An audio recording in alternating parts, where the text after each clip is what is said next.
Are you tired of endless arguments in your relationship?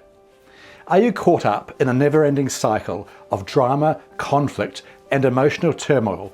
Are you ready to break free from the negative relationship dynamics and take your relationship to a new level of understanding and respect? If so, then this video is for you. Today I will discuss the drama triangle, a powerful model that can help you understand the most common dynamics in toxic relationships. We will look at how you can use this model to break free from these unhealthy patterns and create happier, healthier, and more loving relationships.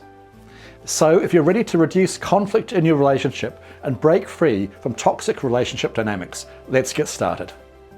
Hello and welcome to the Anger Secrets YouTube channel. I'm Alastair Duhs, and over the last 30 years, I've taught over 10,000 men and women how to control their anger, master their emotions, and create calmer, happier, and more respectful relationships. For free support on your anger management journey, including a free training and the opportunity to book a free 20-minute anger assessment call with me, visit my website, angersecrets.com. I look forward to talking with you. With that said, let's jump into today's topic: transforming toxic relationships, breaking free from the drama triangle. So, what is the drama triangle? The drama triangle is a powerful model that helps us understand the dynamics of toxic relationships. The drama triangle was developed in the late 1960s by American psychotherapist Stephen Karpman, and used to identify the three most common roles people take on during conflict in any relationship. According to Karpman, couples often take on any of these three roles when they enter conflict. These roles are the persecutor, the victim, or the rescuer. Understanding these roles and how to move out of them is essential for transforming a toxic relationship into a calmer, happier, and healthier one. Let's look at each role in detail, starting with the persecutor role. A persecutor blames, criticizes, or accuses their partner of wrongdoing. When someone takes on the persecutor role, they are usually determined to be right and make their partner wrong.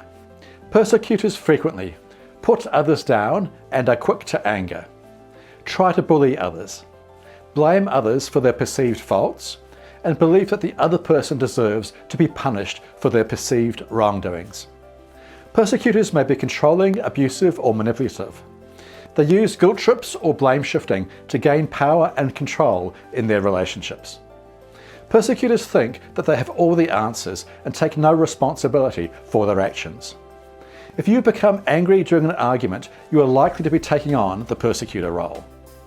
Now, let's look at the victim role.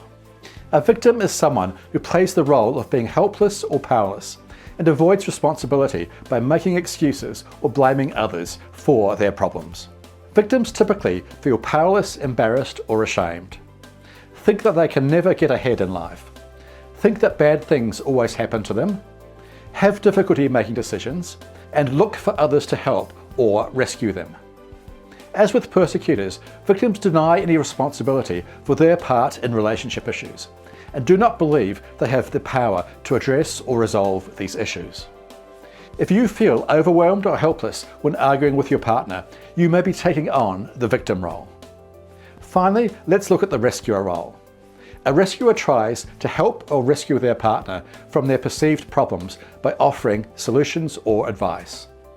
Rescuers typically take on too much responsibility for their partner's issues, try to fix the problem without listening, try to avoid conflict, seek approval and appreciation from their partner, and believe they have all the answers.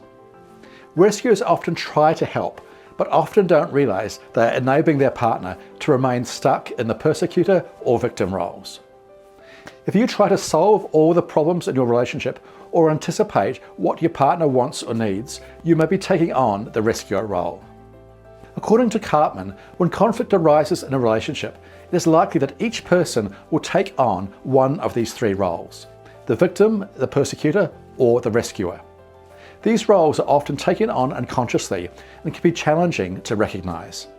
However, once each person takes on one of these roles, it is common for the couple to vary their roles. For example, a person who enters a conflict in the persecutor role may soon change into the victim role. In response, their partner, who may have entered the conflict as a victim, may change to either the rescuer or persecutor roles.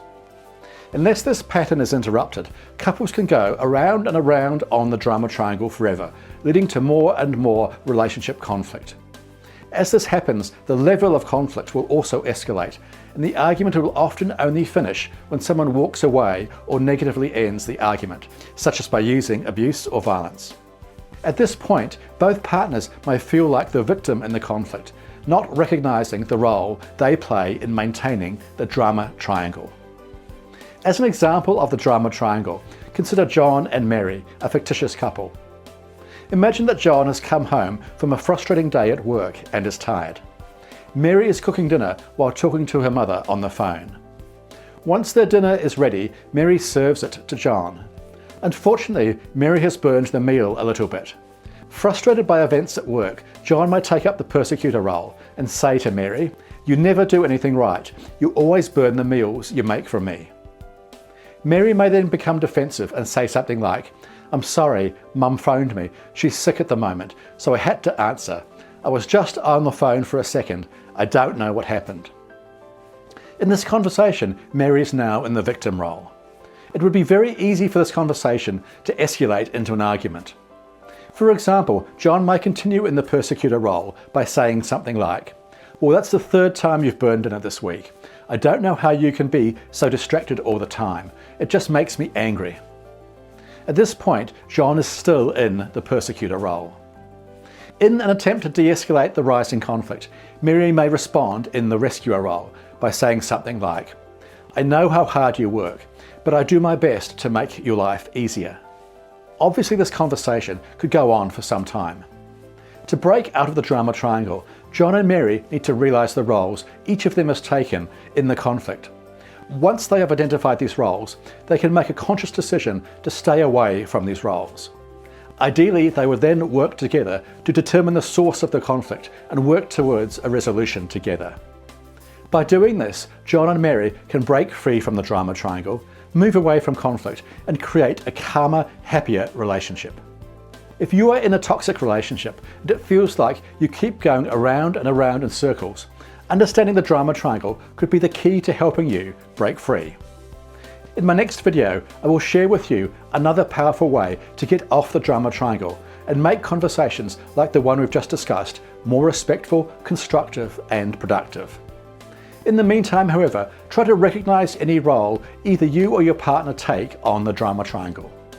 Once you have identified the role you are taking, step away from this role and use the skills I have discussed in previous videos to resolve the conflict more constructively.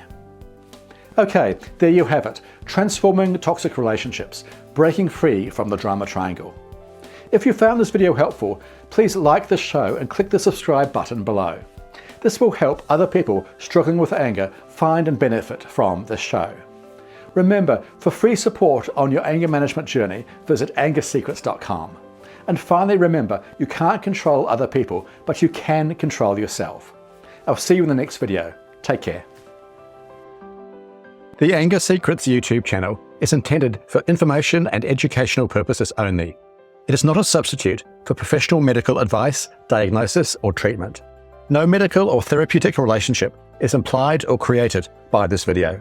If you have mental health concerns of any type, please seek out the help of a local mental health professional.